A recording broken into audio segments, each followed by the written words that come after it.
On se retrouve aujourd'hui pour une nouvelle présentation des équipes 2025 de Formule 1 avec Mercedes aujourd'hui. N'oubliez pas de liker, partager, commenter et surtout vous abonner à la chaîne, c'est très important. Et nous, on est parti.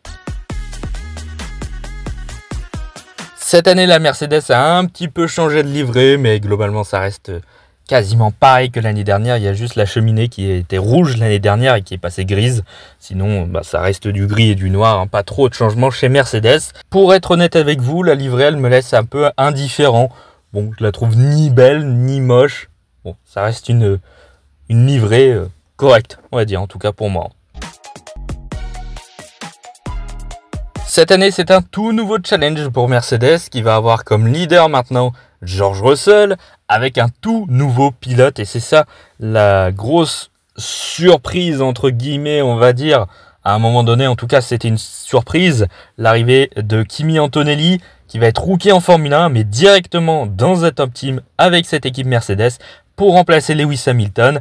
Ça va être un sacré challenge, autant pour l'Italien que pour l'équipe Mercedes. Ils vont pouvoir enfin savoir ce qu'a réellement George Russell dans le ventre en tant que leader. Ça va être la première fois qu'il va avoir ce rôle au sein de cette équipe Mercedes, même si les premières années chez Williams, c'était lui aussi le leader de l'équipe. Donc il a déjà été dans ce rôle de leader, mais entre Williams et Mercedes, il y a quand même un écart. Et puis à côté de George Russell, qui aura donc la responsabilité de développement de cette voiture, en tout cas d'aider au développement de cette voiture, à côté on aura un Italien qui devra se faire à une voiture de Formule 1, et tout en étant le plus performant possible, parce que Mercedes a quand même des objectifs en termes de performance, en termes de classement ou classement constructeur. Voilà, pour Antonelli, il va falloir s'adapter, mais être compétitif en même temps. Cette année, je pense que Mercedes est tout à fait capable d'aller chercher des victoires, comme ça a été le cas en 2024. Alors ça va peut-être être un petit peu difficile, parce que maintenant ils ont plus qu'un pilote, en tout cas sur le papier, qui serait capable de gagner. Avec Russell, l'année dernière, il y avait les deux pilotes qui étaient capables de gagner des courses quand tout allait bien. Après maintenant, il faut quand même voir ce que va donner Antonelli. Ça se trouve, ça va être une surprise de cette saison. Antonelli, c'est pas n'importe qui non plus, c'est quand même l'une des futures stars annoncées, en tout cas de la Formule 1.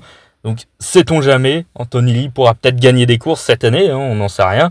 Mais sur le papier, en tout cas, en ce début de saison 2025, je pense qu'il y a plus Russell qui va avoir plus de chances de gagner des courses. Voilà, pour Mercedes, est-ce qu'ils vont pouvoir revenir sur le top 3 au championnat des constructeurs ?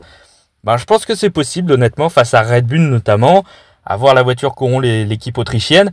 Mais eux aussi, ils sont un petit peu dans le même cas. Ils ont un champion du monde comme leader de cette équipe, mais à côté, c'est un quasi-rookie avec Lawson, donc ils sont quasiment dans la même situation. Donc si la voiture s'est améliorée, il y a clairement moyen de rivaliser avec Red Bull pour cette 3e place au championnat des constructeurs. Je pense que ça peut être un bon objectif pour l'équipe allemande dans cette saison 2025. Ça serait bien aussi de pouvoir savoir ce qui marche et ce qui ne marche pas sur cette voiture. On sait depuis le nouveau règlement de 2022, Mercedes patauge dans la semoule, clairement. Quand ça fonctionne, on ne sait pas pourquoi. Quand ça ne fonctionne pas, à la plupart du temps, on ne sait pas non plus pourquoi. Donc elle est un petit peu aléatoire cette voiture. Espérons qu'ils puissent corriger les choses qui ne vont pas. Et puis mettre un doigt sur ce qui fonctionne pour le garder pour la suite. Et voilà, c'est un petit peu compliqué quand même chez Mercedes avec cette voiture. Il ne reste plus qu'un an. Après on passe à une toute autre voiture en 2026. Il va falloir tenir cette saison encore pour Mercedes. Pour George Russell, ça va donc être, comme je l'ai dit tout à l'heure, le leader de cette équipe Mercedes, le pilote sur lequel on va compter le plus pour le développement de cette voiture au cours de cette année. Attention quand même à son coéquipier Kimi Antonelli, qui est certes rookie, mais qui est quand même un jeune talent pour la Formule 1 dans les futures années, en tout cas normalement. Donc sur le papier, cette première année de collaboration avec le pilote italien devrait plutôt bien se passer. Normalement, Antonelli va pas trop lui mettre de bâton dans les roues cette saison. Je vois pas trop le pilote italien battre d'emblée George Russell, que ce soit au championnat des pilotes par exemple.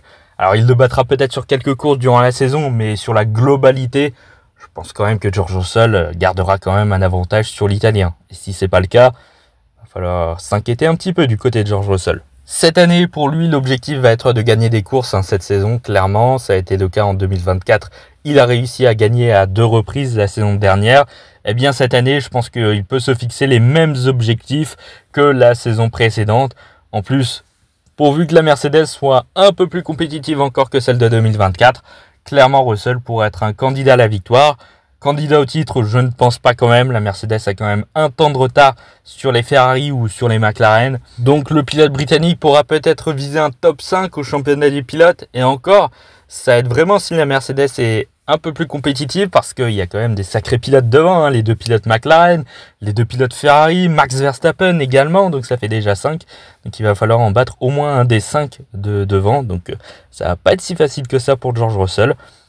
En tout cas, ça va être un challenge pour George Russell de mener cette équipe Mercedes, de pouvoir performer et de pouvoir rivaliser avec les autres pilotes des voitures de devant. Et puis donc pour le petit nouveau Kimi Antonelli, le pilote italien qui va démarrer à l'âge de 18 ans, c'est hyper jeune. Alors on a vu plus jeune avec Verstappen notamment. Mais voilà, lui, à la différence des autres, il va démarrer directement dans une équipe dite top team comme Mercedes, la 4e force du plateau l'année dernière. Ça va être un sacré défi pour lui aussi. En plus, il a un coéquipier qui est quand même assez solide avec George Russell, qui a de l'expérience avec cette équipe Mercedes. Maintenant, George Russell, il est là depuis 2022, donc ça commence à dater un petit peu. Alors pour Kimi Antonelli, le challenge, ça va être d'apprendre le plus rapidement possible en Formule 1 et de pouvoir dans le même temps performer, même si cette année, je pense que les dirigeants de Mercedes ne vont pas lui demander directement de gagner des courses. Ils vont lui demander d'aller chercher quelques podiums, je pense, d'être le plus proche, évidemment, en termes de performance de George Russell quand même. Mais voilà, là, il va être plutôt en phase d'apprentissage avec cette Mercedes. Donc déjà, les premiers Grands Prix, alors peut-être qu'il aura un petit peu de mal à se mettre dans le rythme. Maintenant, voilà, en cours de saison, il sera capable de s'améliorer et peut-être qu'en fin de saison, il pourra se battre plus régulièrement pour des podiums par exemple, voire même peut-être pour des victoires, sait-on jamais. Kimi Antonelli, il est vu comme l'une des futures stars de la Formule 1. Il serait totalement capable de se mettre directement dans le coup dès cette première saison de Formule 1. Et je rappelle quand même qu'il a une bonne voiture, globalement, même si elle est moins performante que la McLaren, la Ferrari ou la Red Bull, ça reste quand même globalement une bonne voiture pour faire des performances. Donc Antonelli, il serait bien capable de s'adapter. Chaque saison dans les formules de promotion, il s'est tout de suite adapté à la voiture. C'est ça qui est le plus impressionnant. Alors il serait capable de le faire avec une Formule 1, même si évidemment, entre les formules de promotion et la Formule 1, il y a un monde d'écart. Mais voilà, pour Kimi Antonelli, en tout cas, c'est un sacré espoir de la F1. Donc, alors peut-être que cette première année sera un petit peu difficile pour lui. Mais franchement, je le vois bien monter sur quelques podiums durant la saison.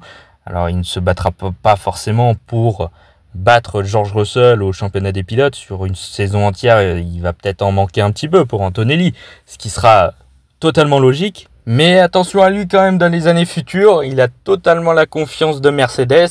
D'ailleurs, Russell et Antonelli, ils ont un point commun, c'est tous les deux des purs produits Mercedes. Ils sont soutenus depuis leurs plus jeunes années par le constructeur allemand, que ce soit pour Russell ou pour Kimi Antonelli. Donc voilà, ils viennent du même environnement finalement.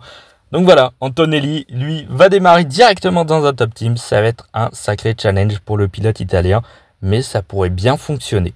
Maintenant, attention, il va falloir quand même gérer la pression parce que là, tous les médias sont autour de lui. Clairement, dès qu'il va faire une performance, ça va être un exploit monumental et je vois bien les médias bien l'embêter avec ça.